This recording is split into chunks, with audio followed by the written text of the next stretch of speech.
cuenta al momento de diseñar una interacción, o sea, una interfaz.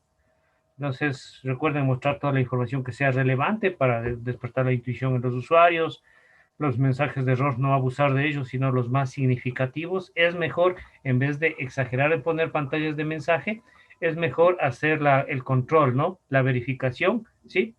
Es mejor hacer la verificación de las cosas y la validación, es algo fundamental.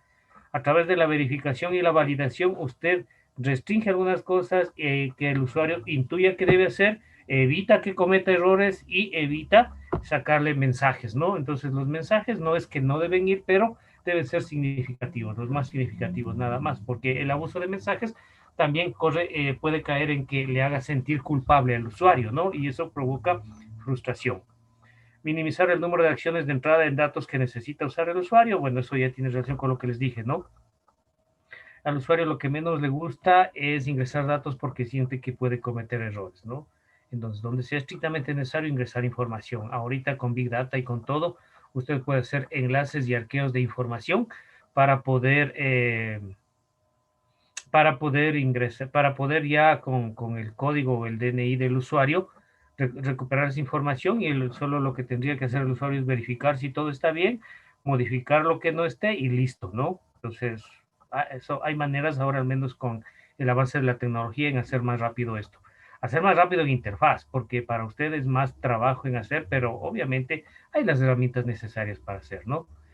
Usar las ventanas, recuerden, para compartir información, no saturar las ventanas, ¿sí? No hacer diferentes tipos de interacción de prototipos para los diferentes tipos de usuarios, sino estandarizar todo, ¿sí?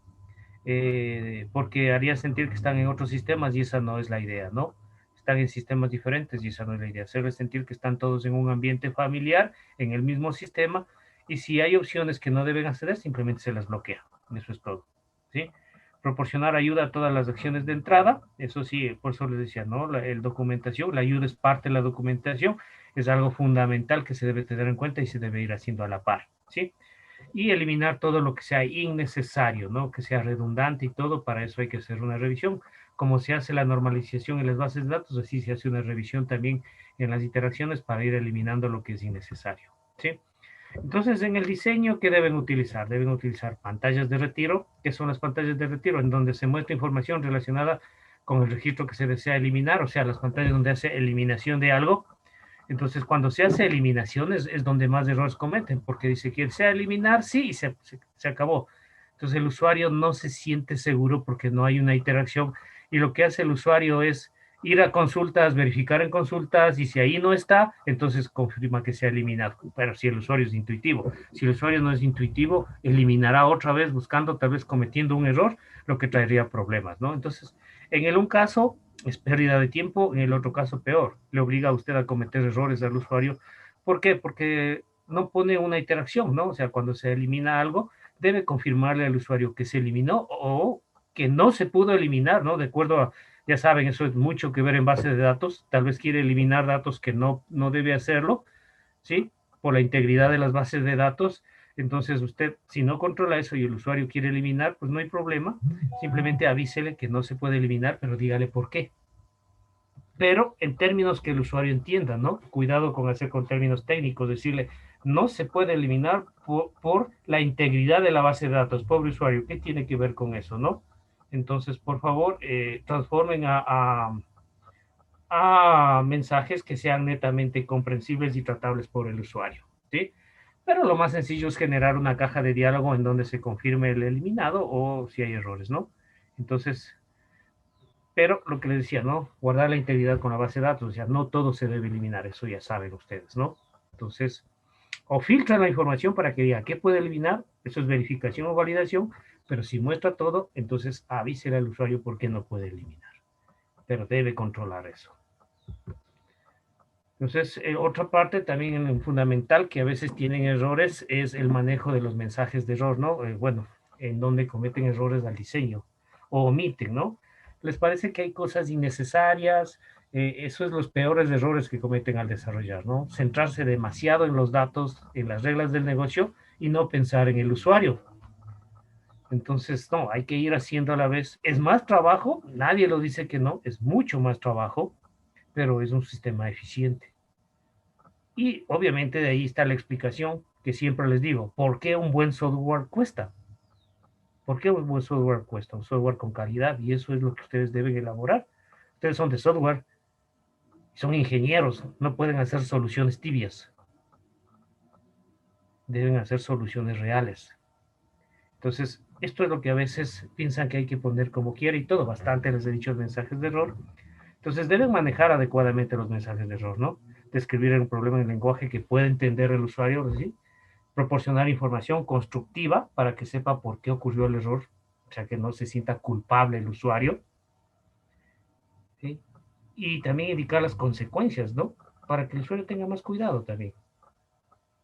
Entonces, los cuadros de mensaje de error, recuerden lo que tiene: título, mensaje, un icono asociado, ¿sí? Debe ser audible o visible, aunque toda interfaz debe ser textual, visual y auditiva, pensar en todas las personas, ¿sí? Y no debe hacer juicios, ¿sí? No debe hacer juicios. Cuidado con poner, ¿no? Usted acaba de cometer un error, ya está haciendo juicios. Entonces hay que tener cuidado, ¿no? En vez de poner, usted acaba de cometer un error, simplemente póngale error, el cuadro respectivo, el icono de acuerdo al tipo de error, y abajo la explicación que le ayuda a recuperar el error o a entender el error. Pero no le pongo, usted acaba de cometer un error. Usted no debió hacer eso, ¿sí? El error se manifiesta porque usted está en una sección que no debería estar, o sea, siempre dice usted. Entonces, no, peor, he visto mensajes que dice, no sea bruto, no haga eso, así. O sea, parece que fuera gracioso, ¿no? Pero no, o sea, están haciendo que el usuario se frustre. Y recuerda el video, si todos los usuarios se frustran, ¿quién termina frustrándose? El desarrollador, porque su producto no tiene éxito. Entonces, es un efecto rebote, ¿no? Las ayudas es otro de los casos. Estás viendo los casos críticos, ¿no? Cuando hacen las interfaces utilizando elementos GUI y en prototipos. Piensan que en el prototipo no debe ir estas cosas. El prototipo sí debe ir el diseño de todas estas cosas, porque eso se va a implementar, ¿no? Las ayudas. En lo posible debe incluir todas las funciones del sistema, en lo posible, si no todas las principales.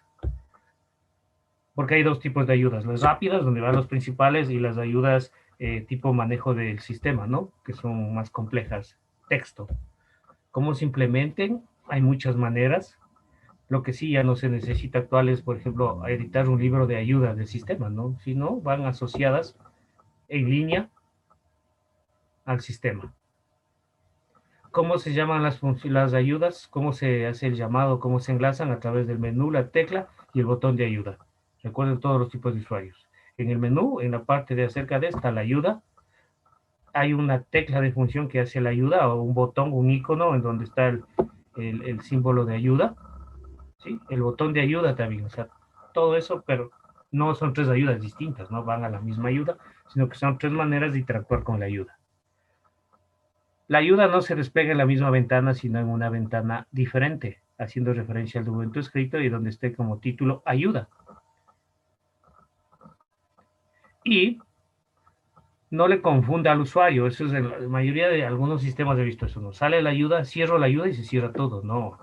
Cierro la ayuda, se cierra la ayuda y debe permanecer donde estaba el usuario. O sea, no puede cambiarle el área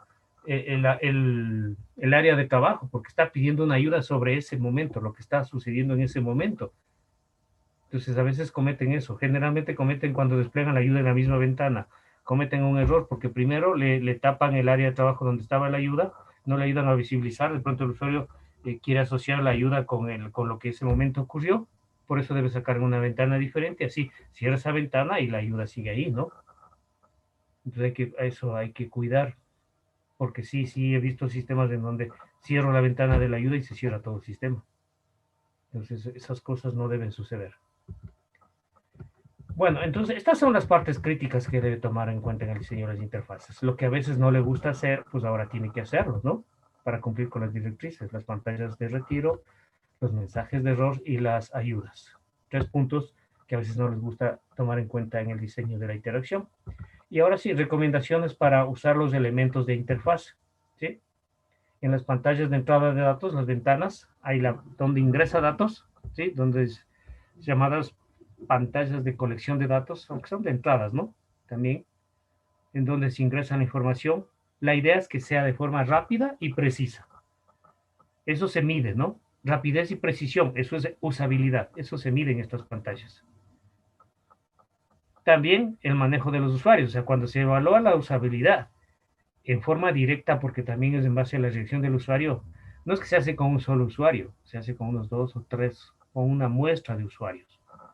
Y ahí se saca la estadística para evaluar la usabilidad de la pantalla de entrada de datos. Por lo tanto, con todos los usuarios debe pensar en todos los usuarios para el diseño de esto, ¿no? Entonces, en la entrada de datos debe permitir a cualquier usuario acceder fácilmente al contenido del sistema. Que entre donde él quiera, maneje la información correctamente, ¿sí? Y haga lo necesario. Eso se mide, ¿no? Las pantallas de consulta, donde consulta los datos, permítale usar filtros. ¿Por qué? Porque cuando se consulta datos, recuerda que no está solo Ana, María y Luis, ni el Juan Pérez, ni el NN, no solo ellos. Es real.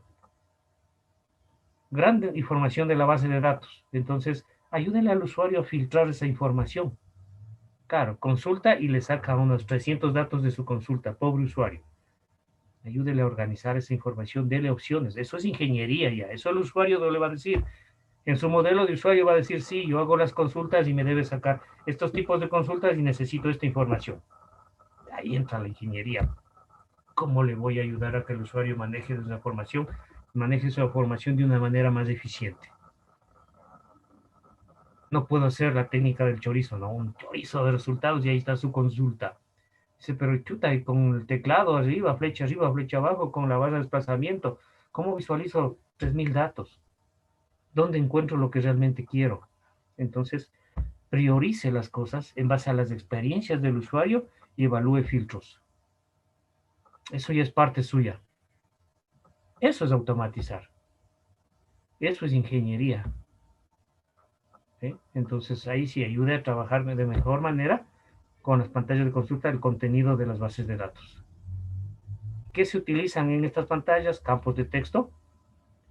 Cuando consulte, la alineación a la izquierda para datos alfanuméricos y alineación a la derecha para datos numéricos.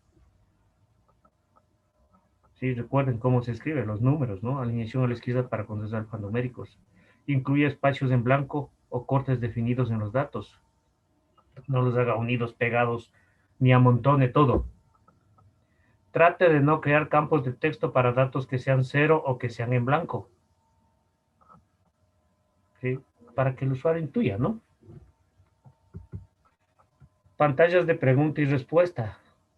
Dígame.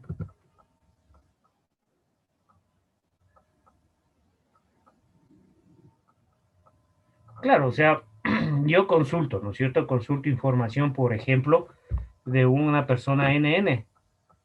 ¿Sí? Y en esa persona está, por ejemplo, algún campo que aún no ha ingresado, ¿no? O que no tiene. ¿Sí? Entonces, por ejemplo, número de hijos. No tiene hijos. ¿Sí? Entonces, saldría el número de hijos 0. O sea, no es que nos saque el error, ¿sí? Pero no le ponga, cuando salga número de hijos 0, ese 0 no le saque en un campo de texto. O sea, un campo que él intuya que él puede dar clic y cambiarlo. ¿Comprende? Debe sacarlo, ese 0, en un campo bloqueado, pero no con el fondo blanco, porque el usuario intuye, chuta, ha estado 0, pero yo ya tuve un hijo, entonces piensa que él mismo puede cambiar. Y empieza a dar clic, a ver las maneras, porque intuye, dice, ¿por qué no puedo cambiar yo? Pero debería mostrarle en un campo bloqueado. ¿Sí? Entonces ahí intuye está 0 y intuye que él debe regirse a las leyes. Debería comunicar al administrador del sistema o al gerente para que ellos den la orden de que se cambie esto. de que actualice. O sea, no hacerle intuir que él puede actualizar los datos, sino seguir el proceso. ¿Quién actualiza los datos del administrador? Pero solito no. Entonces, él debe hacerlo del mismo sistema, comunicar con evidencias a personal y personal dar la orden con esas evidencias de que se actualice la información de esta persona. Pero a veces dejan campos de texto ahí que el usuario piensa que ya puede cambiar. Es más, hasta le dejan habilitado, pero claro, no graba. Pero el usuario piensa que sí se graba, o sea, intuye mal. O sea, errores que cometemos en que cambiamos la intuición del usuario. No sé si está claro. Sí, listo. Entonces, por eso hay que utilizar adecuadamente, ¿no? Pantallas de pregunta y respuesta, ¿no? Para comunicaciones cortas entre el usuario y el sistema. Esto es netamente interacción también, ¿no? El usuario hace una petición al sistema y este inmediatamente le debe devolver lo que necesita. Sobre todo, ¿dónde se da esto? En consultas, en reportes.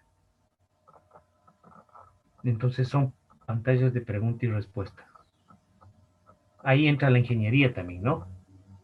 Tampoco hágale que estén con una interacción demasiado larga, ¿no? Una intervención técnica que vaya realmente a lo que necesita.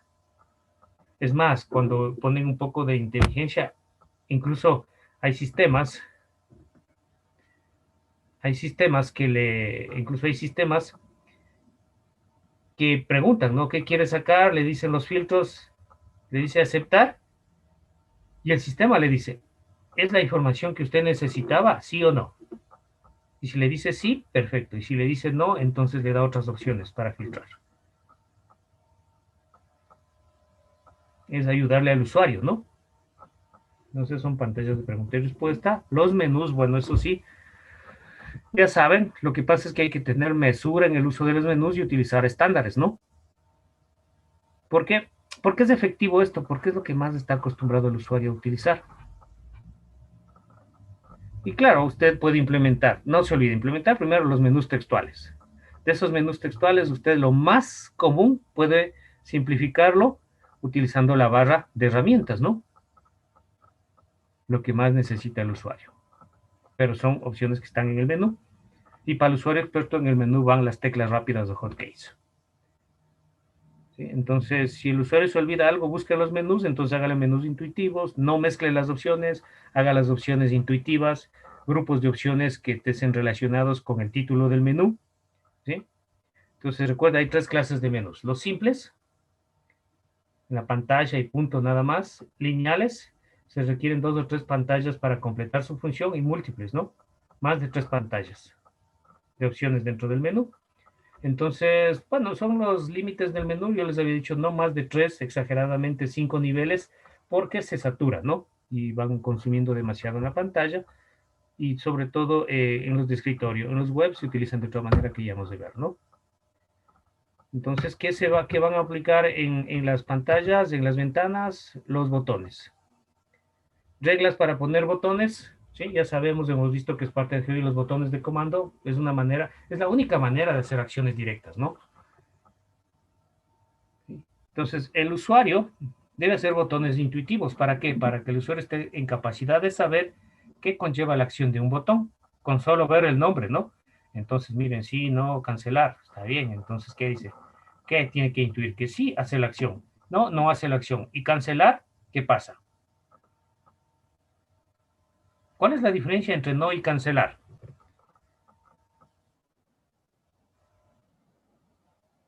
Ajá,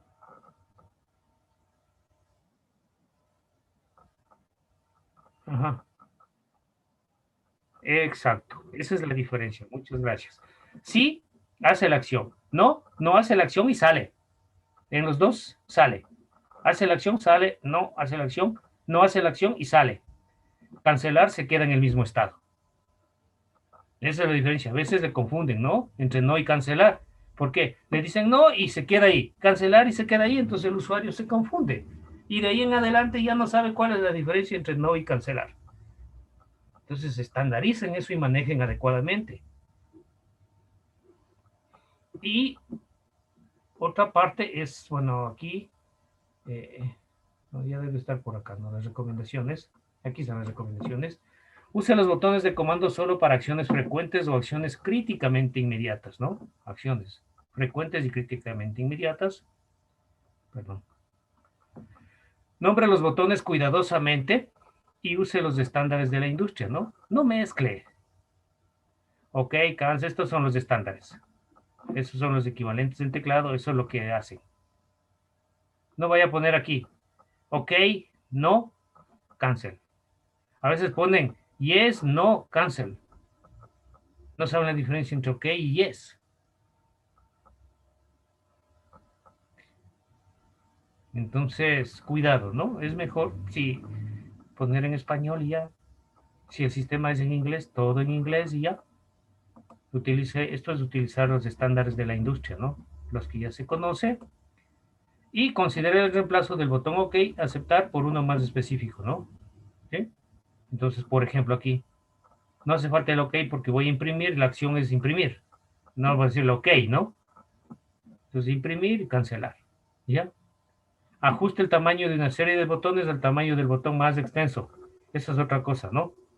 Tienen varios botones y uno de esos tiene la caption o el título del botón, que se llama la caption, más extenso. Entonces obliga a que el botón sea un poco más grande. El estándar es... tengo conexión inestable. ¿Qué será? El estándar es que no puede haber botones de diferente tamaño. Todos los botones deben ajustarse al tamaño del botón que sea más grande. Tampoco hago unos botones enormes, ¿no? ¿Sí? Si la caption es muy grande, entonces utilice abreviaturas, unas abreviaturas para que el usuario comprenda, entienda, intuya. Pero no haga un botón más grande, otro mediano y otro más grande. No, los tres botones deben ser del mismo tamaño y deben ajustarse al tamaño del que tiene la caption más grande. ¿De acuerdo? Entonces se ajusta, ¿no? Cuando hay varios botones, bueno, primero, no debe hacer esto de acá. Mire, pegarles al lado de las opciones. No, entre la caja de diálogo, entre las opciones que están en el botón y los botones, debe haber espacio, ¿no? Para darle a entender al usuario que esto es la tarea y esto es la acción. Tarea y acción. Entonces no se pega. Ah, es que no me queda espacio. No, entonces tiene que dividirlo. Necesito otra ventana, o sea, necesito otra acción. Pero no sature, esto es saturar. ¿Por qué? Porque puede cometer errores, un error. Recuerde que no todos son expertos y con el ratón se puede cometer errores. Peor con pantallas táctiles. Entonces, si le pone muy unido, en vez de darle el estatus, puede dar tag y presionar cancel o OK. Y ya se frustra el usuario. Por un mal diseño, piensa el usuario que él no puede hacerlo. Y eso es un mal diseño. Entonces, déle espacio. Si se posee más de 3 botones, entonces haga agrupamientos a través de espacios en blanco. Además de que tampoco puede pegar botones, ¿no? O sea, para ganar, a veces le dicen pegaditos los botones y aparece una barra, confunde al usuario. Entre botón y botón debe ser un espacio en blanco y ese espacio blanco de entre botón y botón debe ser similar. Si hay más de 3 botones, entonces agrupe, sepárelos, no haga un grupo de 5 botones. Si son 5 botones, mire, agrupe los 3 en un lado, los 2 en otro lado, separando por alguna función y los separa, los grupos de botones se separa también por espacios en blanco, ¿no? Más espacios en blanco. Recuerden, entre botones hay espacios en blanco y entre grupos también espacios en blanco. Y del botón hacia las opciones también espacios en blanco. O sea, el mejor nivel de comprensión para el manejo de los botones son los espacios en blanco. Para hacer prototipos, y claro, ya los prototipos se reflejan en las interfaces, ¿no? Estoy utilizando reglas basadas en estándares. Use puntos suspensivos para indicar que existen entradas adicionales. ¿Qué quiere decir? Este botón hace la acción, este botón hace la acción, y este que tiene puntos, 3 puntitos suspensivos, quiere decir que llama a otro, ¿no? A otra ventana. Aquí decir quiere decir a entradas adicionales o hay más, pues, más interfaces de llamar, más interacción. En cambio, aquí va directo a la acción, ¿no? Entonces, si aquí va a ser el llamado a otro cuadro de diálogo, puntos suspensivos, para que intuya el usuario. Con eso intuye. Si hay botones que no debe utilizar el usuario, bloqueelos. ¿Ya? Para poner, cuando usted va a poner en la caption, recuerde ¿cómo se llaman estos 3 puntitos? ¿Cómo le conocen usted? cuando están los puntitos, la ubicación del botón. ¿Qué términos les han enseñado? El foco. Si han visto el enfoque, exacto, puede ser el enfoque o la acción, ¿no? Entonces ya, el enfoque, ¿qué quiere decir? Que usted puede moverse, ¿no? Si es necesario el enfoque, para saber en qué botón está qué botón está por defecto la acción. Miren, aquí está la ayuda, el mensaje y ahora la acción. Entonces, ¿cuál botón le dejo con el enfoque? La regla es el botón que haga la acción no destructiva. Ahí debe tener el enfoque. En el botón cuya acción no sea destructiva. ¿Por qué? Porque recuerda que el usuario a veces el enter, por defecto da otra vez enter o da varias veces clic y se le va y ¡plac! Ya hizo la acción y una acción destructiva. Por ejemplo, borrar. Y le dice sí y borró y no quería borrar. Entonces, para evitar esos inconvenientes con los usuarios, entonces siempre el enfoque por defecto debe estar en la acción menos destructiva o en la no destructiva. Esto puede ser cambiado de acuerdo a las reglas del sistema o a las reglas del usuario, pero el estándar dice eso. Ahora con los botones de opción, ¿no? Los radio buttons. Cuando va a usar radio buttons, recuerde las reglas que hay, ¿no? Puede ser para cuando voy a involucrar varias acciones, pero solo voy a seleccionar una de esas acciones, ¿no? Entonces hace una sola elección, entonces radio buttons, primero porque esto le permite ejercer control. Un momentito, por favor.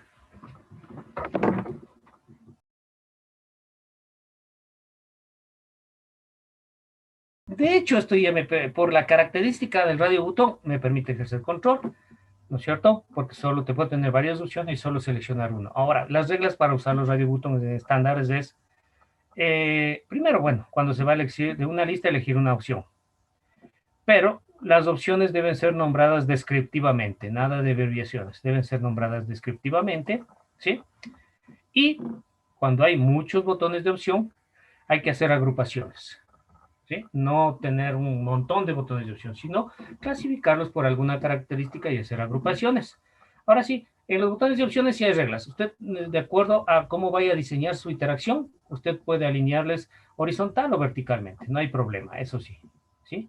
De acuerdo a cómo esté el diseño de su interacción. Puede ser alineados horizontal o verticalmente. Hay un límite de los botones de opción de 6 o menos, o sea, el máximo es hasta 6 en estándares. Claro, puede poner 10, 20, no, 6. Si yo tengo más de 6, entonces quiere decir que tengo que hacer grupos por alguna característica. Si tengo 20, igual, grupos, no puedo poner 20 y porque ya le saturo al usuario, ¿no?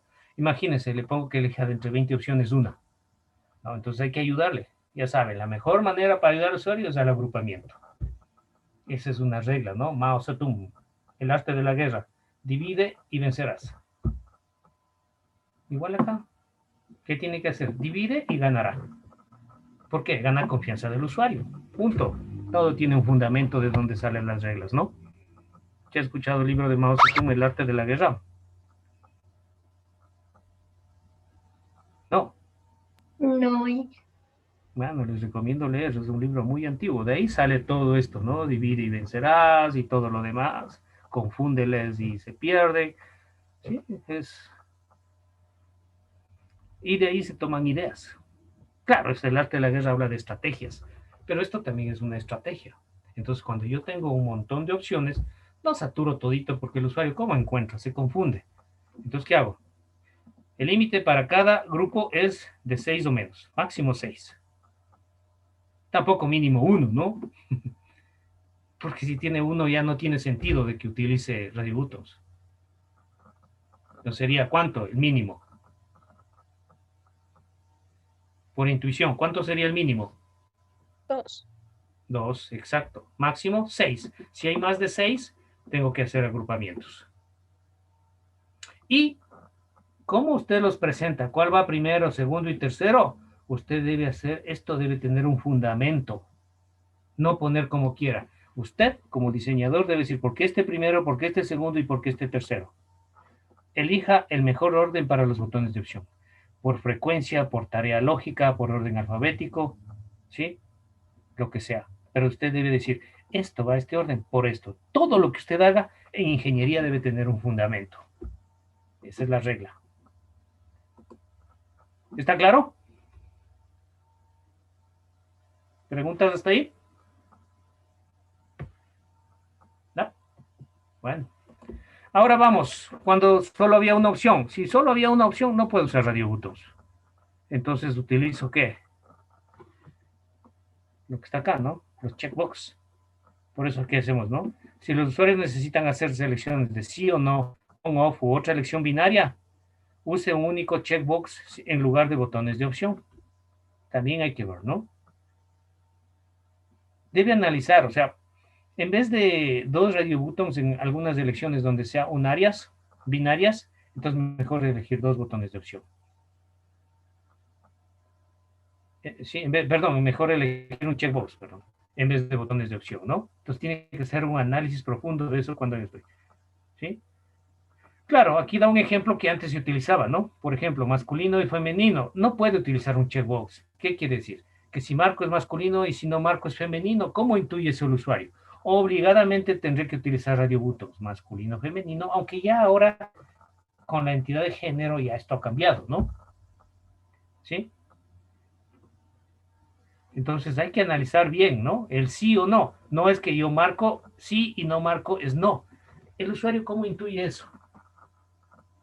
¿Sí? Pero sí hay elementos. Entonces tengo que hacer una elección correcta para diferenciar. O necesito un checkbox o necesito dos botones de opción.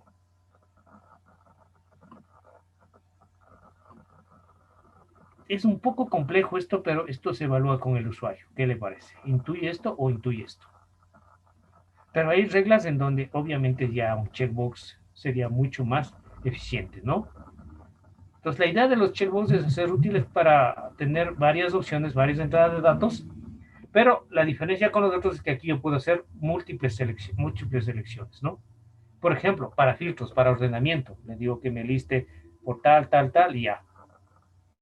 Y le doy las características, interacciono y le doy a aceptar y ya en base a eso me hace una búsqueda, una clasificación. Pero, claro, utilizándole con conceptos de ingeniería, ¿no? Todo técnico. Entonces, para utilizar los checkbox hay reglas también, recomendaciones. Siempre use checkbox para realizar más de una elección. Más de una elección. ¿Sí? No los utilice para encendido y apagado, así. Mejor, esto no es muy intuitivo, ¿no? A veces piensan que sí, no. Más intuitivo sería utilizar dos radio buttons. Pero ya cuando tengo varias opciones y quiero seleccionar varias opciones, ese es realmente el espíritu del checkbox. ¿Sí? Para toggling, en toggling ahí sí. ¿Quiero imprimir detalles o no quiero imprimir los detalles? Entonces, para dar características adicionales a una interacción con el usuario. Eso es muy distinto. Quiero imprimir, ¿qué columnas nomás quiero imprimir? Marco. Sabe el usuario que lo que está marcado va a imprimir y lo que no está marcado no va a imprimir. Entonces, ahí sí interacciona con el usuario. Ahí tiene el sentido de usar los checkbox. No para sí o no. Porque no intuye qué es sí, qué es no.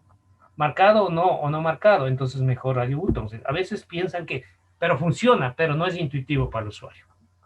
Hay que tener mucho cuidado, ¿no? Agrupe checkbox junto en un frame. Recuerde también, como los restos, aquí también se permite hacer alineación horizontal o vertical, no hay problema. Y ahora sí, los límites para poner en grupos es 10. 10 o menos, ¿no? Si hay más de 10, tengo que agrupar. Igual aquí, el orden en que pongan los checkbox debe tener un fundamento. Frecuencia, tarea, lógica, en orden alfabético, ascendente, descendente, como usted quiera, pero debe tener un fundamento. Y eso se utilizan en los checkbox. Ahora, en cuanto a los campos de texto, es esto, o sea, no son para desplegar datos. Los campos de texto intuye el usuario que es para ingresar datos. Si usted lo que decía antes, ¿no? En el ejemplo, si usted utiliza un campo de texto para desplegar datos, el usuario intuye que aquí puede hacer cambios él mismo directamente en consultas. Y empieza a dar clic, empieza a ver y dice, no vale, no funciona. Es que usted está trabajando con la intuición del usuario y cambiándole la idea de la intuición del usuario. Eso provoca frustración. Entonces, tener mucho cuidado con eso, ¿no? Entonces, primero eso. Recuerde, esto es para ingresar datos. escribir datos, modificar datos. En otras maneras, esto es edición. No para solo publicar datos. Hay reglas si quiere publicar datos. Entonces, para utilizar recomendaciones, use bordes para que intuya. ¿Sí? Si solo va a ser visualización, entonces bloquéelos. Así puede ser visualización.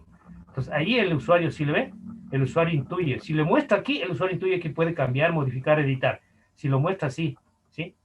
Bloqueado, entonces eso es otra cosa. Entonces aquí el usuario intuye que está solo visualizando, no puede hacer cambios. ¿Sí? Y también deshabilite los que no necesiten ser usados por el usuario, ¿no? Entonces, miren, esto es muy distinto en deshabilitar a bloquear. Esto es deshabilitado, esto es bloqueado. ¿Cómo? Sin borde. Esto todavía tiene borde. Esto tiene borde. Esto intuye que el usuario solo puede ver. En lo de acá abajo, que está en grises o bloqueado, ¿sí? ¿Qué pasa? El usuario intuye que sí, él puede cambiar esto, pero que necesita alguna característica adicional o él es un usuario que no está autorizado para hacer estos cambios, pero que sí existe esto y puede cambiarse. Es muy distinto. La intuición del usuario, ¿no? Esto es una intuición, esto es otra intuición.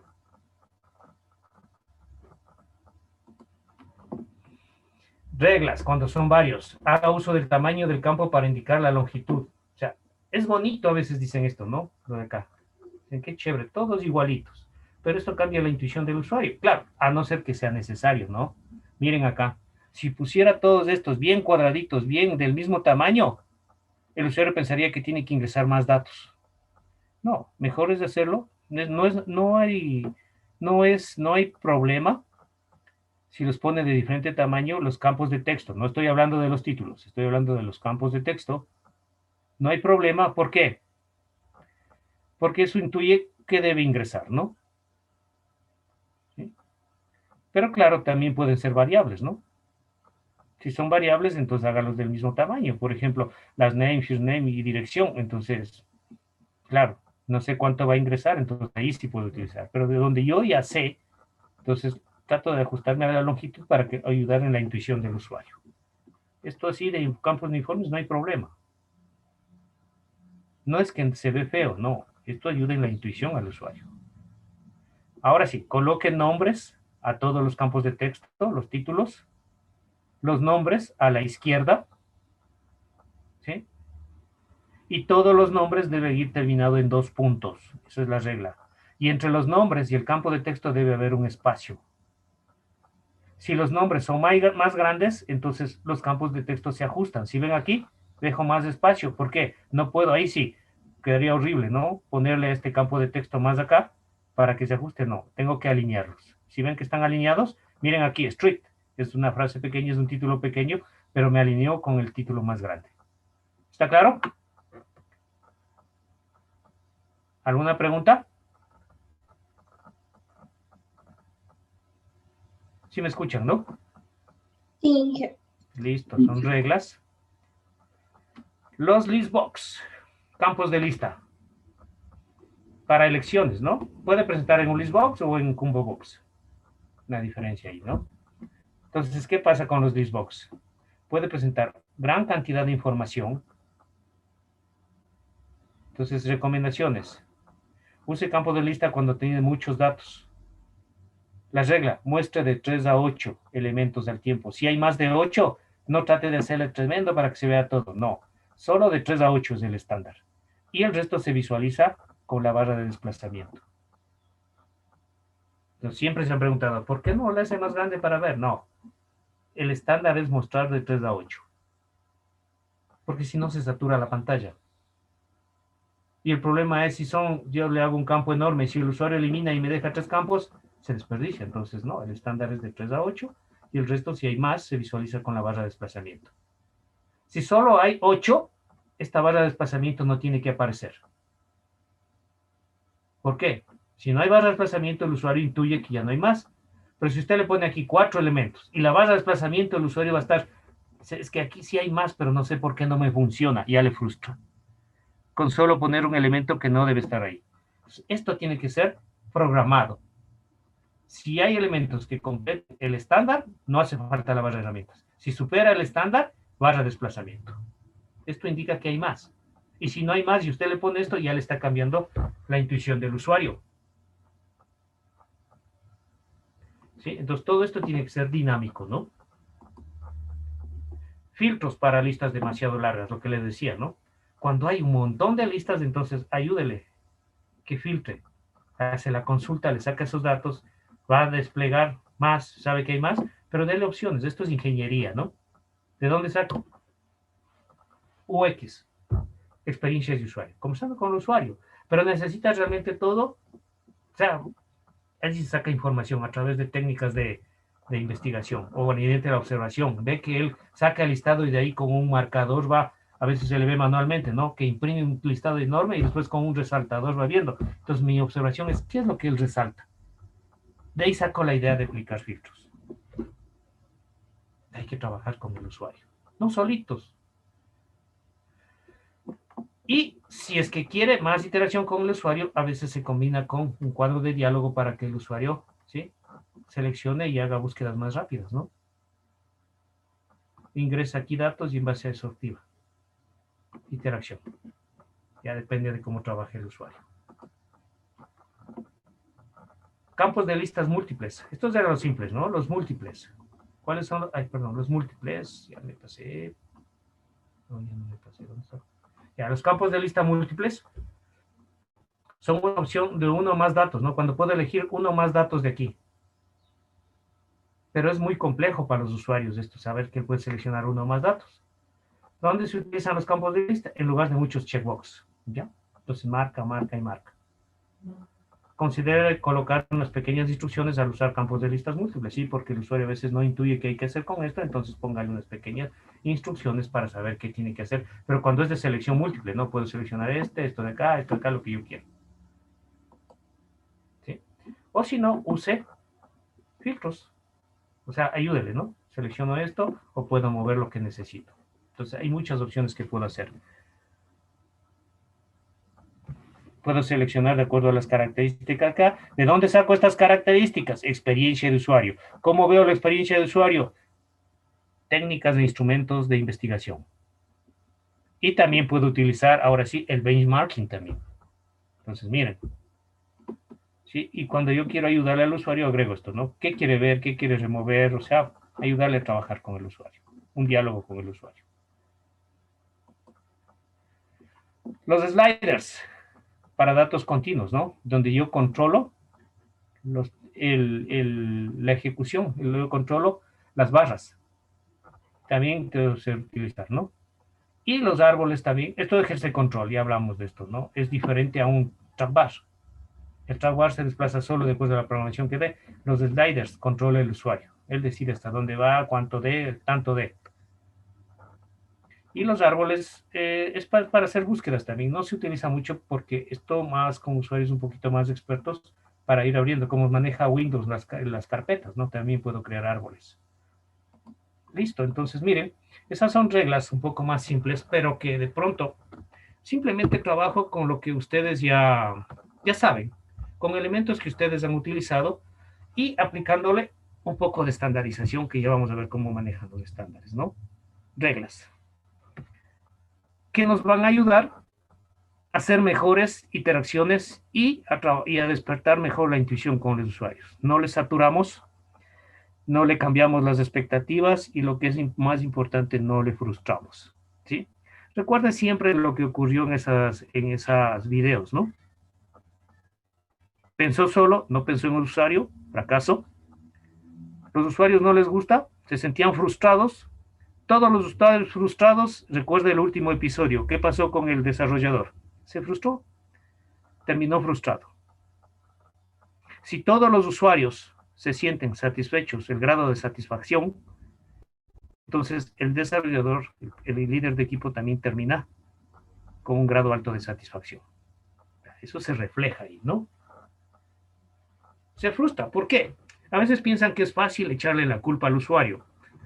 Pero piense usted, ¿qué saca echándole la culpa al usuario? ¿Mejora su sistema? ¿Qué piensa? Si le echa la culpa al usuario, ¿mejora su sistema? no va a mejorar su sistema, para nada. Así que no saca nada. Mejor trabaje adecuadamente. Y ahora sí, ¿con qué herramienta va a utilizar? Voy a compartirles. Pencil Project. Bueno, ya está utilizando, ya está, usted ahorita está haciendo elementos GUI en los talleres de Java para hacer, con Java usted puede hacer prototipos usables. Porque está haciendo todos estos prototipos, ya acaba el taller 4, y va a ser prototipos usables en el sentido de que respeta todas estas reglas, hace los elementos, presenta al usuario, hace los cambios, el usuario le acepta, hay que tener cuidado porque el usuario puede pensar que ese ya es el sistema, el usuario le acepta, pero le falta la parte del sistema, ¿no? El manejo de datos, conexión a base de datos, reglas de negocio, SQL, etcétera. Entonces, cuidado, ¿no? El usuario pensar, no, mire, ya está, eso es lo que quiero, mañana me entrega porque ya me presentó el sistema. Claro, es que va del fundamento de que para el usuario el software es lo que él ve, ¿no? Entonces hay que tener mucho cuidado. Pero si usted quiere hacer prototipos desechables, ¿sí? Que es lo contrario a los evolutivos, también hay software, ¿no? ¿Sí? Aquí tenemos, por ejemplo, uno que es open source, es Pencil Project. Es open source hasta un punto, ¿no? Porque si usted quiere mejorar el manejo del Pencil Project, puede comprar prototipos ya hechos y anexarlos. De hecho, en Internet hay gratuitos y ya hechos, ¿no? Hay gratuitos y pagados. Usted puede hacer un modelo y venderlo para Evolus. Y claro, le van a comprar si tiene éxito. Son maneras de hacer dinero. Entonces lo van a comprar porque es solo el paquete para usar en Evolus. Y el Pencil seguirá siendo, el Evolus Pencil seguirá siendo gratuito, ¿no? Bueno, ahora se ha crecido, porque en el 2000, cuando salió esta herramienta, era solo Pencil nada más. Ahora se llama Evolus Pencil porque es una herramienta mucho más compleja, ¿sí? Pencil Project, como se llama en tal, es un software que está orientado a una herramienta para realizar prototipos GUI, ¿no? Es una herramienta de código abierto. ¿Sí le están viendo a mi pantalla de Pencil Project? Sigue. Ya, entonces, de código abierto, tiene plantillas, ¿no? Tiene plantillas para poder trabajar. Esa es la ventaja que tiene, ¿sí? Para trabajar prototipos, maneja con prototipos, editores de texto, operaciones de dibujo también permite hacer, ¿sí? Y lo chévere de Pencil Project permite exportar sus prototipos a diferentes formatos. Puede exportar a PDF, a PNG, a ODT también, ¿sí? Cuando este elemento no solo sirve para escritorio, ¿no? Sino también puede trabajar para lo que es, también puede trabajar para, a ver, un ratito, puede trabajar como mockup para lo que es web y móvil. Entonces, si voy a trabajar algo nuevo, le digo New Document. Ya le moví aquí. Listo. Ahí está. Entonces trabajo un New Document, ¿sí? Y en la parte inferior está el manejo de las ventanas. Aquí, cuando lo grabe, es el nombre del proyecto. Y un proyecto puede tener varias ventanas, ¿no? De acuerdo a cómo usted diseñe. Entonces tiene herramientas para hacer escritorio y mockups. Es decir, puedo hacer diseño para web, prototipos para web y también prototipos para móviles, ¿no? Ha ido mejorando ¿no? Un mockup es para hacer prototipos para móviles. Hay una herramienta muy similar en Internet que se llama Balsamiq para hacer mockups. Es muy bueno Balsamiq, pero es muy parecido a Pencil. Pero el problema es que Balsamiq es pagado. En cambio, Pencil es gratuito. Bueno, no es gratuito, es de open source, es abierto. ¿Sí? Entonces, ¿cómo trabaja? Mire, aquí está el menú, aquí tenemos para hacer nuevos documentos, para grabar, para abrir algo que está abierto. En exportar es donde yo puedo mandarle a los diferentes formatos, ¿sí? Graba en formato de Pencil. Puedo mandar a imprimir, cerrar, ver los archivos que he hecho recientemente, cambiar las características. Esto vamos a manejar, ¿no? Para crear colecciones hechas por ustedes, el acerca de y salir. Bueno, el close es para cerrar la ventana, el salir es para salir de Pencil Project. Entonces, con New Document de creado.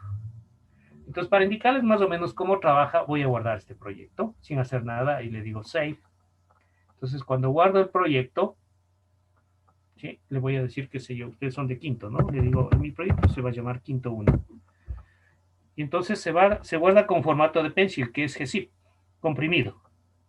Se guarda como un comprimido. Le guardo.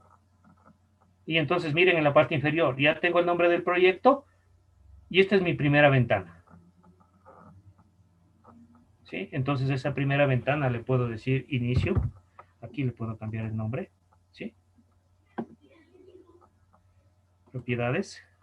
En propiedades y le cambio el nombre y le digo primera. Le llamo primera. Puedo llamarle ingreso, por ejemplo. O principal. Principal. Si quiere que sea transparente o de colores, el fondo.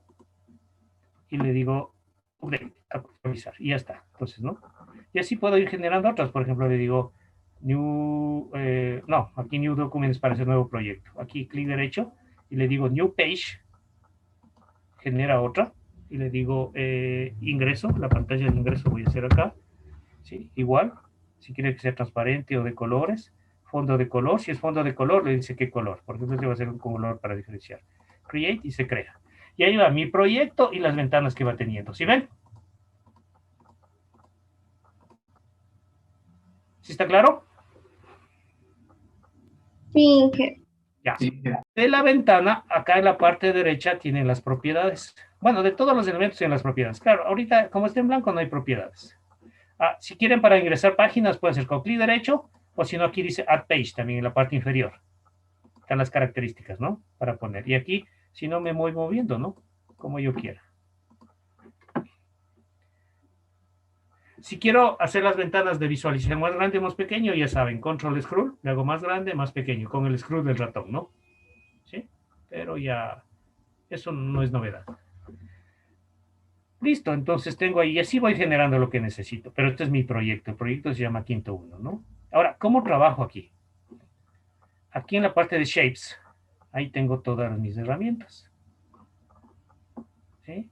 Entonces están divididos en grupos, por ejemplo, aquí, en la parte derecha dice, bueno, materiales nuevos no tengo todavía, ya vamos a ver cómo hacer, como un Shapes. ¿Qué es un Shape? ¿Qué significa Shape? Figuras. Figuras. Entonces esto es para hacer figuras, ¿no? Figuras, porque es una herramienta para hacer figuras. ¿Cómo se hace? Quiero agregar un círculo, simplemente lo arrastro y lo pongo. Entonces quiero cambiar ese círculo, lo marco y acá ven propiedades y aquí puedo cambiar todas las propiedades, background, color, texto y todo lo demás. Si algo de esto me arrepiento, restore y vuelve a su estado original. Si estoy acostumbrado no a propiedades de ahí, sino con clic derecho, le doy clic derecho y ahí también tengo todas las propiedades. ¿Sí? Aquí está para alineación, acción, si se va a enlazar con algo nuevo, por ejemplo, voy a enlazar con la ventana ingreso, que sea que doy clic aquí y se va a una ventana ingreso, entonces aquí está, esto es en link to, en todos los elementos hay link to, ¿a dónde quiere que irse? Le digo a ninguno. Puedo borrar, adicionar a mis colecciones. Eso de adicionar a mis colecciones es justamente aquí, aquí el common material, si ven aquí, que hay shapes, aquí está shapes, y aquí dice mis colecciones. Y acá el clipbar es lo que tengo en mi área de trabajo guardado en memoria. Entonces, si yo le digo agregar a mis colecciones, ¿sí? Por ejemplo, es para tener colecciones de algo que voy a usar después, ¿sí? Entonces, por ejemplo, aquí le digo clic derecho, add to my colecciones, le digo como uno, le digo next, le digo círculo, cir 1, por ejemplo, ¿no? Solo es un ejemplo. Finish, y entonces miren acá, en my colecciones ya está aquí agregado, ¿sí le ven? Son elementos de uso frecuente que si quiero le agrego a mi colección para después utilizarlo. ¿De acuerdo? ¿Sí está claro? Sí. Ya. Pero hay que tener mucho cuidado, ¿no? Entonces, ¿en qué se combina esto? En arrastrar y poner. Y las propiedades. Todo elemento que usted arrastre y ponga, ¿sí? Esto es para poner imágenes, ¿no? Entonces aquí le busco la imagen y todas las propiedades acá, ¿no? Clic derecho o si no acá. Algo más en el clic derecho, ¿no? Hay una parte fundamental aquí que dice Resize Canvas. Es para, bueno, el Canvas es para cambiar la visualización de la pantalla, ¿no? Dentro, el padding con un ancho que usted quiera o en tamaño en pantalla completa. Hay que manejar con cuidado eso, ¿no? Y el resto ya sabe. Bueno, entonces así se trabaja esto. Si no quiere lo borro, delete y ya está. Entonces tenemos Common Shake, Basic. Estos son elementos para web, ¿sí? Para cuando se hace diseño web. Entonces ahí se llamaría como un mockup.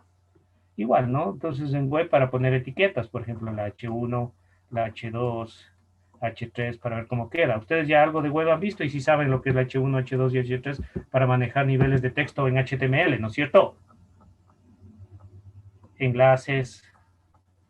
Si han visto HTML un poco siquiera, ¿no es cierto? Sí, Inge. Sí, El complemento van a ver conmigo, tranquilos. HTML5, algo de CSS3 y JavaScript para montar. Entonces todo está aquí. Se arrastra y se va formando el diseño. Aquí está widgets.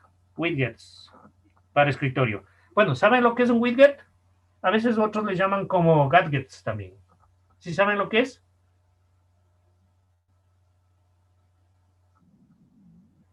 Sí, son componentes. En realidad son, sí, está bien a componentes, pero son unas aplicaciones de tamaño reducido que permiten tener disponible información de todo tipo hacia el usuario. ¿Sí? Entonces ahí hay unos términos, ¿no? Usted puede ser un geek porque le gusta utilizar gadgets y widgets. Hay widgets y gadgets, ¿no? Los widgets generalmente son en software, los gadgets es en hardware. ¿Sí? Entonces son elementos que le permiten hacer algunas acciones directamente al usuario. Entonces usted puede utilizar estos widgets para el escritorio, ¿sí? Entonces, por ejemplo, un combo box, un radio button,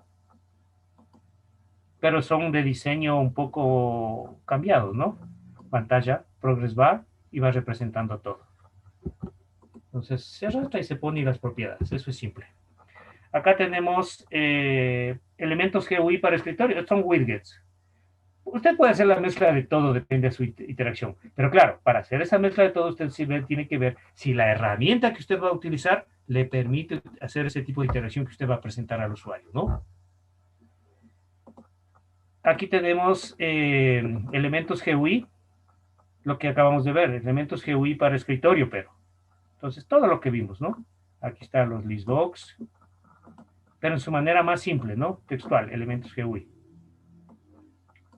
Combo box, checkbox, radio buttons, otro tipo de checkbox. Este ya está marcado, este no. Botones. Entonces siempre se maneja, ¿no? Propiedades. Bueno, acá también tiene las propiedades, properties. A ver, le marco, propiedades. Y aquí dice, tiene borde, puedo cambiar el borde al botón, ¿sí? Puedo cambiar el color al botón, todo, ¿no? Todos los elementos. Texto del botón, ¿sí? Entonces en vez de botón le pongo ingreso, y ya está. Entonces miren, cambios, ¿no? Todo está aquí. Voy diseñando, ¿no? Texto, el texto de otro color, claro, no estoy usando, ¿no? Por ejemplo, rojo, y así en cada una de las propiedades, ¿sí? Entonces son elementos GUI. Tengo elementos de escritorio para cuando voy a hacer un diseño basado en Windows, en Microsoft. Gadgets de Windows. Entonces en Windows sí puedo hacer los tab panels. ¿Sí ven? Las pestañitas. Igual. Los tabs para agregar más tabs, ¿no? Más pestañitas. Miren, con los tabs. Tabs header y agrego más pestañitas. ¿Sí? Para entender que tengo ahí para hacer pestañitas. Windows Frames. La ventana de Windows. Y aquí maneja los tipos de ventanas que vemos en teoría. Clic derecho y aquí me dice, quiero tener maximizar, minimizar, quiero poner el icono, la ventana de icono, quiero tener el with shadows, ¿sí ven? Si ya quiero hacer una pantalla de diálogo, entonces estos no tienen ni maximizar, no tienen ni minimizar. ¿Ya? Entonces, mire, ya se hace, se elimina. Entonces voy dando los tipos de ventanas que vimos. Todo lo de teoría, ¿no? Ya, esto es de desktop. Ahora, para dispositivos móviles, ¿no? Voy a seleccionar estos y los voy a borrar. Ahí está, para hacer, cuando veamos dispositivos móviles, diseño móvil, aquí está, ¿no? Diseño móvil. Para iOS, sí va a ser su diseño para el sistema operativo, porque en móviles, si usted sabe, no puedo hacer son técnicas diferentes. Una cosa es cuando yo hago para iOS, otra cosa es hago para Android, otra cosa es que yo puedo hacer una plataforma híbrida para iOS y Android. Mi programación es totalmente distinta, pero no es lo mismo. Entonces, ¿por qué es perdón, ¿por qué lo puedes llamar como un markup? Porque genera la plantilla. Por ejemplo, aquí tengo el teléfono y ahí dentro del teléfono voy ubicando los elementos que yo quiero. Por ejemplo, la barra, el título, diseñando, ¿no? El texto, ¿sí?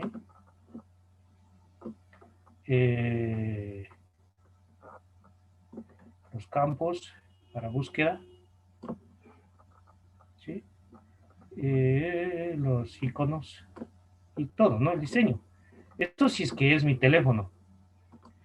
Supongamos que quiero ver ese diseño, cómo funciona en un iPad. Entonces también voy a diseñar en el iPad. Aquí está el iPad, por aquí debe estar el iPad, como mi iPad. Y aquí voy a diseñar en el iPad, ¿no? Entonces si ven el iPad, el diseño, claro, les manejaría tamaños y ya está resize, ya está el iPad. Y así, ¿no? Todos los elementos, botones y todo lo que puedo utilizar. El teclado, miren los teclados, todo lo que puedo utilizar en un diseño web para hacer un prototipo, ¿no? El iPad.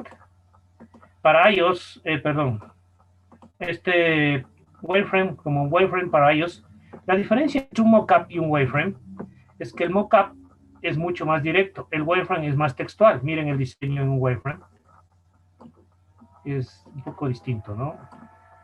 Es más textual, ¿sí? Entonces, si va a ser wireframe, ya.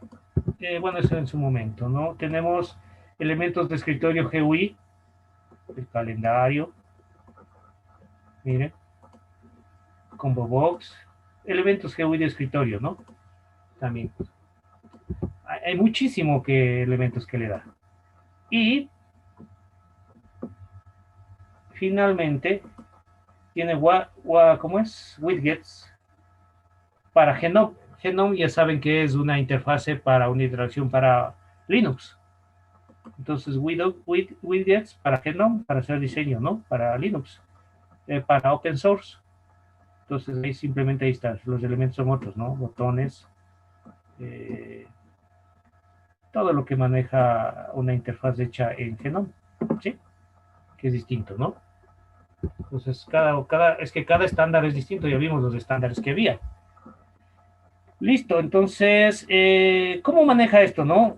Me satura. Hay mucho por ver.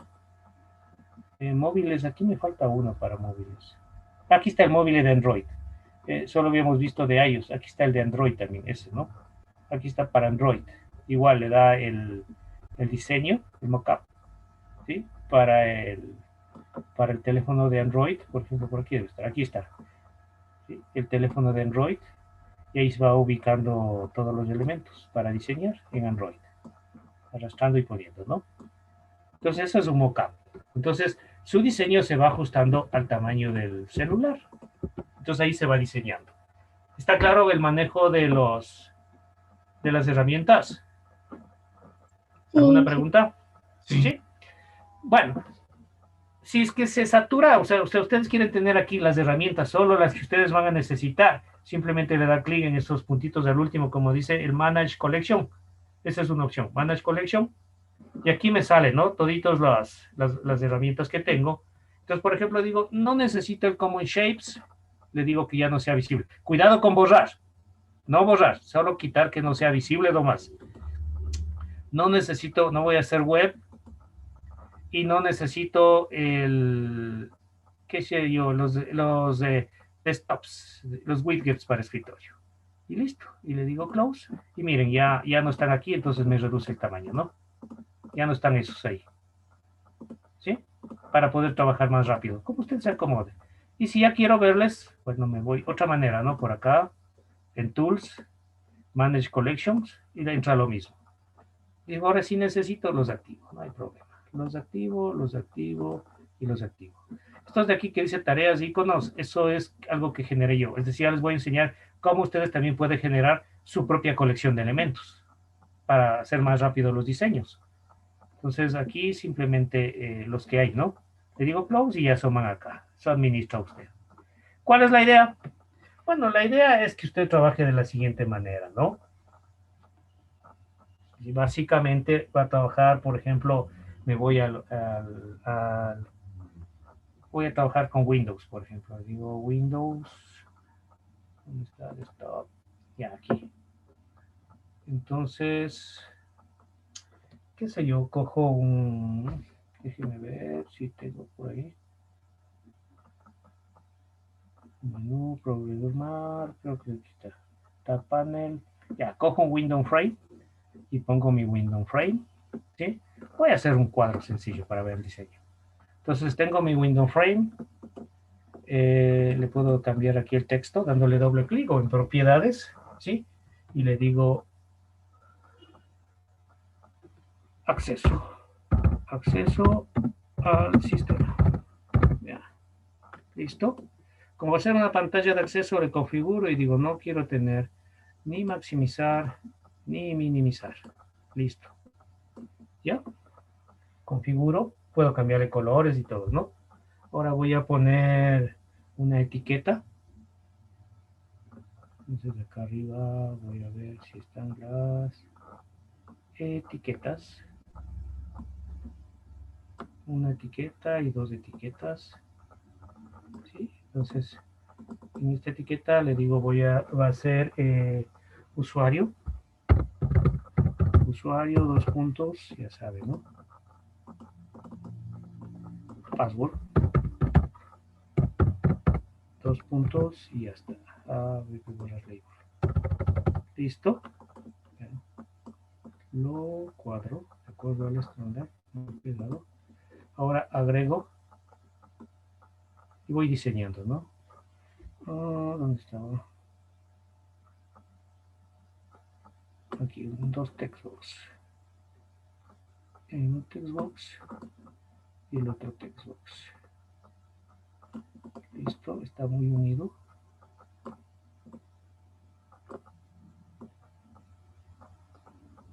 Listo. Si ven cómo se cuadran, ¿no? Al marcar. Entonces le borro el texto. Y acá también le borro el texto. Listo.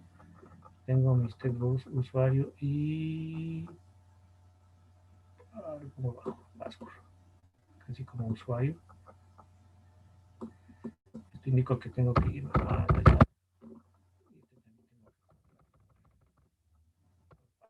Listo. Y ahora le pongo dos botones.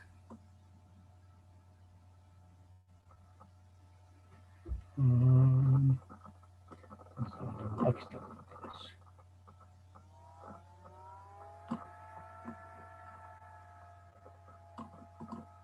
Entrados después del diseño. Aceptar.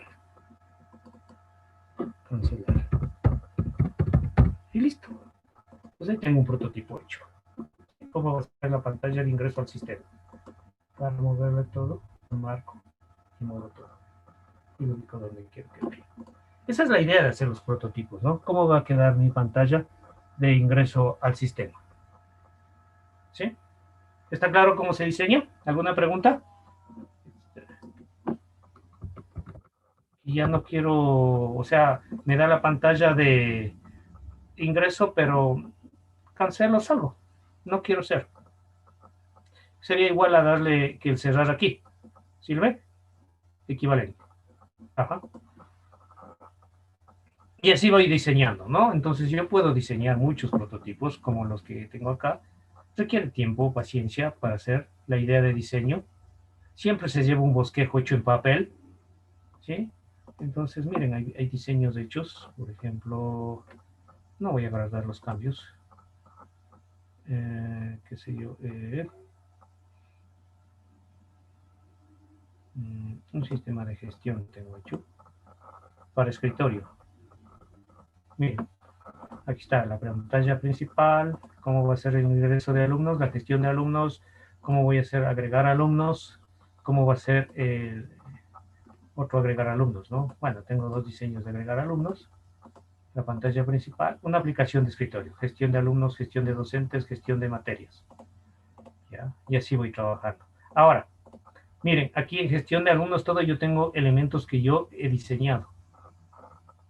Puede generar sus propios elementos, ya le voy a indicar cómo. Casi se me olvida esa parte. O miren, si hago en web, tengo otro ejemplo que se hizo. Open. Diseño de una bitácora.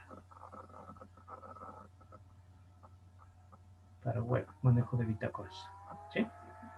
Entonces ahí está, ¿no? Entonces tengo cómo va a ser la pantalla de inicio, el inicio y como esos dos diseños, pantalla y acceso. Si no le gusta este color, lo he hecho otro diseño, ¿no? Dice, bueno, si en otro color, ¿cómo va a ser? El perfil del usuario, cómo se va a desplegar en una bitácora en web.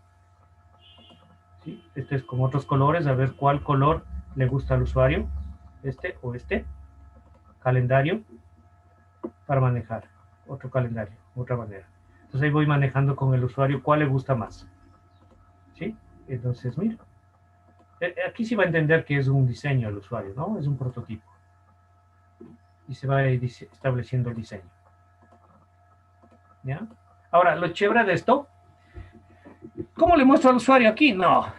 Entonces yo puedo coger y decirle, ¿sabes qué? Voy a exportar. Y le digo, voy a mandar al usuario que analice con un PDF. Entonces le digo aquí, ¿qué quiero exportar? Primero, ¿no es cierto? ¿Qué quiero exportar? Y le digo, solo quiero exportar las opciones claros. Claro, el calendario, a ver, el calendario claro, no el otro calendario. La configuración claro, no la otra, porque hice dos diseños. El perfil claro y el inicio claro, y el login. Entonces marco lo que quiero. Ahora sí, le dice, como gráfico, como un PNG, como una página web, como un PDF, solo quiero imprimir, como gráficos vectorizados o como un documento de texto. Bueno, les voy a mandar a PDF.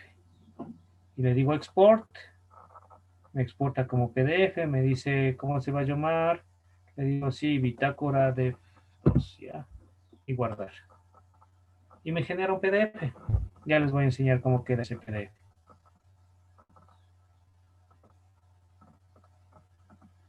Listo, generó el PDF.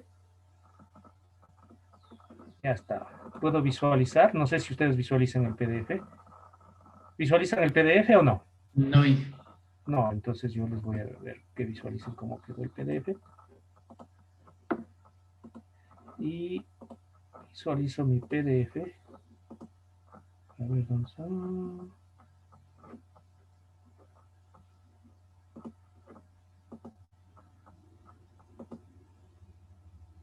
Sí, aquí está. Miren, ahí está viendo el PDF. Sí. ¿Sí? Entonces, miren, todo lo puse en un documento, lo que yo le dije. El diseño que hice en un PDF y puedo discutir con el usuario llevando ese PDF. ¿Sí ven? Entonces es un prototipo, pero es un prototipo desechable. Puede hacerle a texto para que agregue texto abajo, explicándole al usuario, lo que sea. Eso es lo chévere de aquí, ¿no? Listo.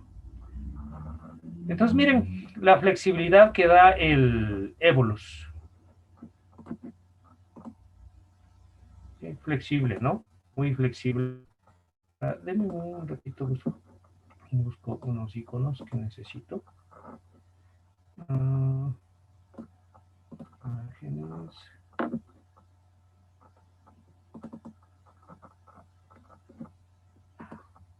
¿Dónde puse?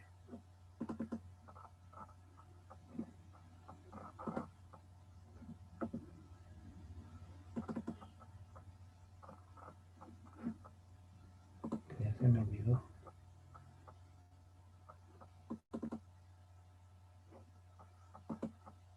A ver.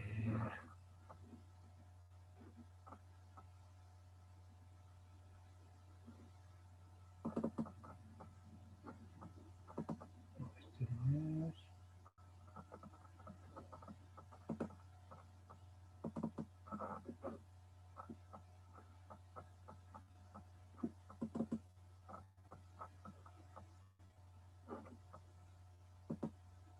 Se me perdió. Oh, ya lo dejé unos iconos y ya se me olvidó dónde lo puse.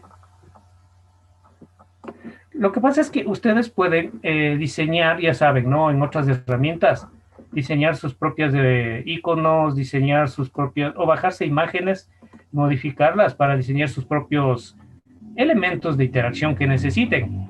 Entonces, una vez que tienen esos elementos de interacción, lo que pasa es que se me acaba de perder. Déjenme buscar dónde está.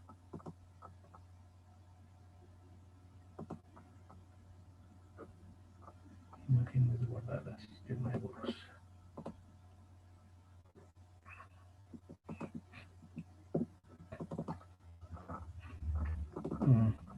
Ya encontré. Están viendo el Evolus, ¿no es cierto? Sí. Sí.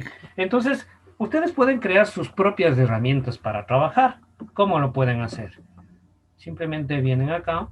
O sea, lo primero que deben tener es ya hechos sus iconos, sus nuevos elementos que lo pueden diseñar en otras herramientas o en el Evolus mismo. Y guardarlos en una carpeta, como imágenes, ¿no? PNG y todo, porque al final son imágenes.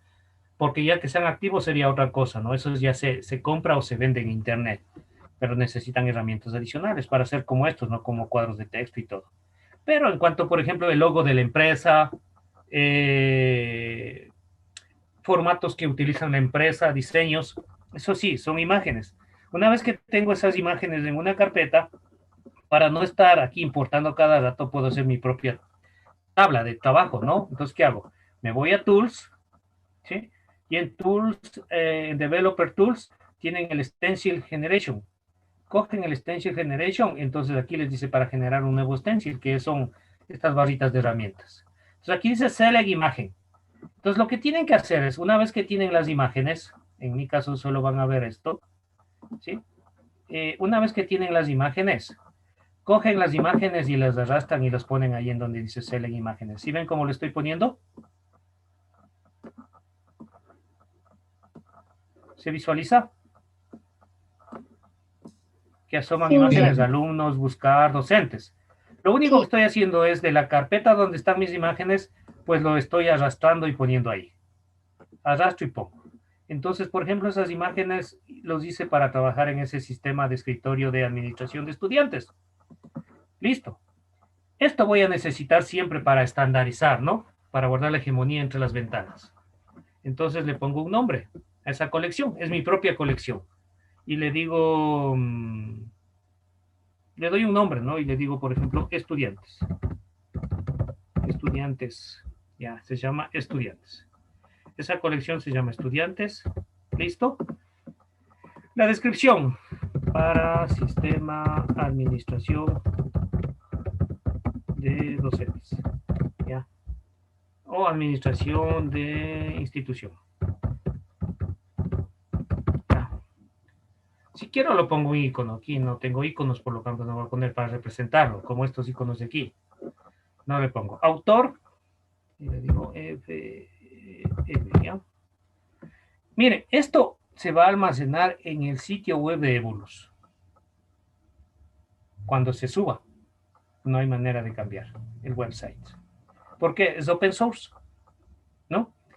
Entonces, aquí le digo, ya está esto, le digo siguiente, ¿sí? Ya está. Ahora sí le doy un nombre al stencil, ¿cómo se va a llamar? Y le digo, se va a llamar gestión. ¿Ya? Se llama gestión. Icono, no voy a poner ningún icono y finalizo.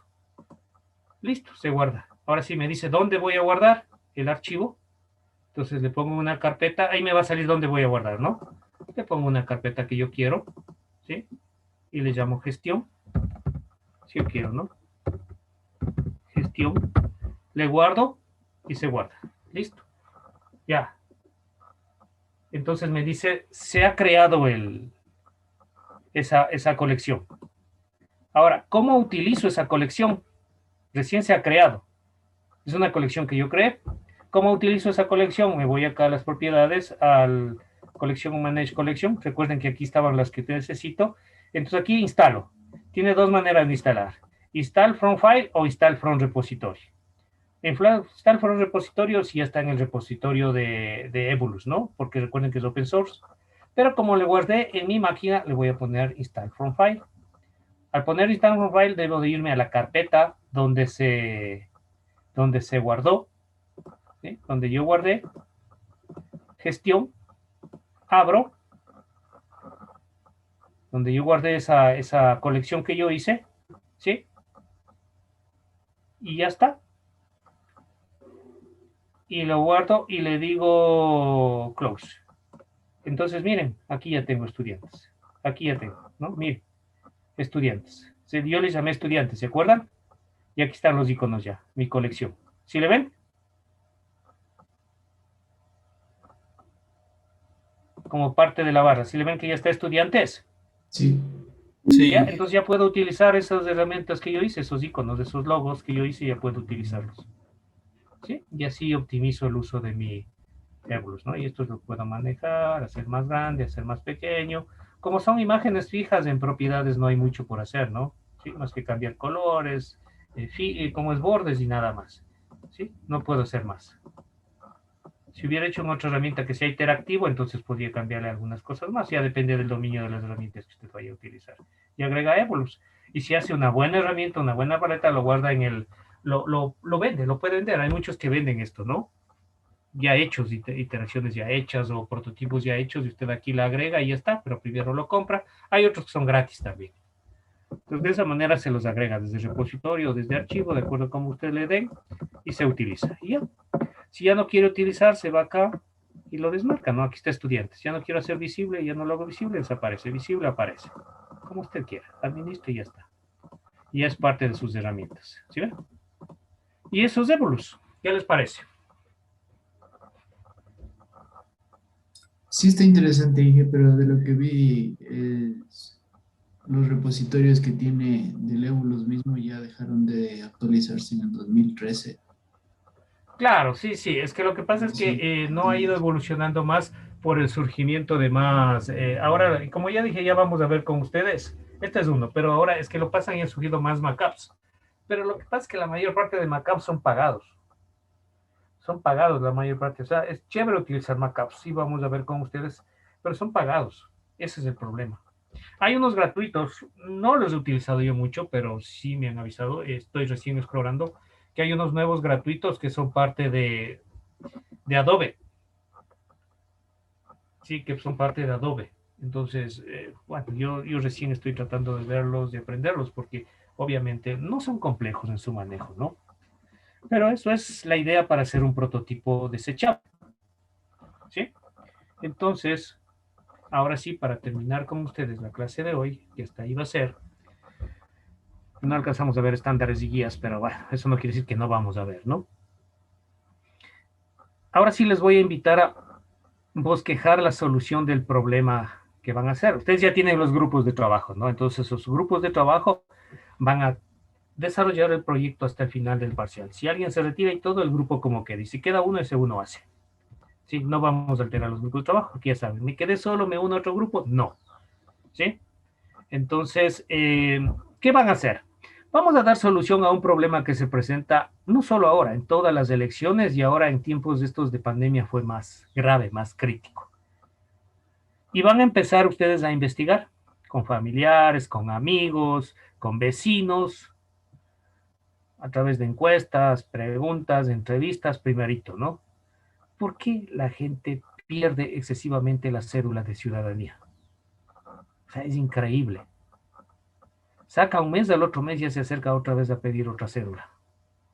Entonces nosotros vamos a diseñar un sistema que permite o que solucione este problema desde el punto de vista que ustedes quieren. Cada grupo, un problema para solucionar esto, la excesiva pérdida del documento de identidad de las personas. Sí se saben cuál es, si han palpado cuál es el problema, ¿no es cierto? O ustedes también pueden ser parte de ese problema. Dice, se me pierde. ¿Cómo es que se le pierde? Se me roban todos los meses. Hay sitios en donde están las cédulas depositadas a montones y nunca van a recuperarlo. Entonces ahora vamos a hacer un sistema en donde permita manejar el registro de todo esto y solucionar este problema. ¿De dónde surge una idea? Esta idea, bueno, miren lo que a mí me pasó. No es reciente, es al año anterior. Fui a hacer compras en uno de los centros comerciales, en el mall específicamente. Y bueno, hice las compras antes de la pandemia fue, ¿no? Antes de la pandemia, perdón, antes de la pandemia, porque en la pandemia ya dejaron de pedir. Entonces, sí han visto esas tarjetas de afiliación que había, ¿no? En los equipos, en los estos. Entonces, yo estaba utilizando el de Supermaxi, que se utiliza en algunos centros que son de la misma empresa, Juguetón y todo eso. Bueno, cuando regresé a mi casa, no pasó nada con las compras, todo. Después de un mes, creo que era, o algo así, quise ir a hacer compras y me di cuenta que no tenía la tarjeta de afiliación. Se me perdió. Trataba de recordar, no sé dónde se me cayó, ya saben, ¿no? Se me cayó en la casa, en la calle, me sacaron, me olvidé, etcétera, etcétera. Bueno, me fui por lo más simple. Me voy a acercar a pedir otra tarjeta. Cuando yo me acerqué a pedir otra tarjeta, me dijeron, claro, con gusto, deme su número de cédula. Le di mi número de cédula y dice, a ver, señor, usted olvidó su tarjeta en tal centro comercial, en tal dirección, en tal almacén. Por favor, sírvase a acercarse a retirar. No me dieron otro. Recuperé mi tarjeta. Y eso me dio la pauta, claro, no va a ser lo mismo, pero de por qué no tenemos un sistema que me permita, cada grupo, yo les doy una posible idea de dónde surge la idea, porque la idea surge de un problema, y el mío fue un problema. Yo no he perdido mi cédula, jamás lo he perdido. ¿Sí? Simplemente he renovado, lo renové mi cédula de mayoría de edad, luego renové porque me pidieron que actualice por la fotografía, y lo tengo ahí. En algunas ni siquiera me retiraron para bloquearlas, ¿no? Yo las tengo, algunas, otras ya me retiraron. Luego renové por el cambio de estado civil y luego renové por la nueva cédula. Y desde ahí me va a tocar recién renovar por caducidad de la cédula. O sea, a mí no me ha pasado eso. Hay amigos que sí les ha pasado, pero yo sé realmente la realidad de lo que ha pasado. No les robaron, no perdió. Y yo he encontrado también cédulas. ¿Quién no ha encontrado una cédula? Y no sabe qué hacer. Espera un tiempo a ver si la reclaman y la botan. No hay más. Entonces, planteemos una solución a todo eso. ¿Sí está claro cuál es el problema? ¿Sí? Sí. Entonces, cada grupo va a hacer un análisis recién de la información, va a recolectar información con amigos, con familiares, ustedes mismos, con los vecinos. No le estoy diciendo salrá porque pone en riesgo su salud, sino a través de encuestas por Facebook, aplique encuestas por Internet. Y cada grupo va a tratar de salir cuáles son las principales causas de pérdida o qué es lo que realmente sucede con las cédulas de ciudadanía, con los documentos de identidad. Y en base a eso vamos a proponer una solución. Y esa solución va a ir evolucionando, ¿de acuerdo? Les he dado el problema, hacer el análisis. No es para mañana, no es para nada. La próxima semana es examen, por lo tanto, es para verlo, el análisis tendrán para después, para la primera semana del segundo parcial. ¿Está claro? Tienen todo el tiempo para los grupos reunirse y hacer esto. Y así vamos a recolectar la información, ir haciendo hasta determinar el prototipo ideal. Cada grupo tendrá su prototipo. Listo, jóvenes, entonces les dejo planteado el problema, a trabajar, a analizar el problema y vamos a estudiar, ¿no? Listo, entonces ya tienen las herramientas, ya saben cómo hacerlo. Van a hacer el taller 3 y el taller 4, por favor, hasta la otra semana. Y ahora sí, ¿qué día van a dar el examen? El miércoles. Miércoles, perfecto. Listo, de hoy en 8 el examen, por lo tanto, para el lunes vamos a revisar lo que falta, vamos a analizar los talleres que han hecho y, bueno, sí alcanzaremos algo de clases. Pero eso ya no iría para el examen, ¿no? Eso quedaría para el segundo parcial. Entonces el lunes complementamos todo, ¿de acuerdo? Gracias. ¿Listo? Nos vemos la próxima semana, harán los talleres y que les vaya bien. Un buen fin de semana. Hasta luego.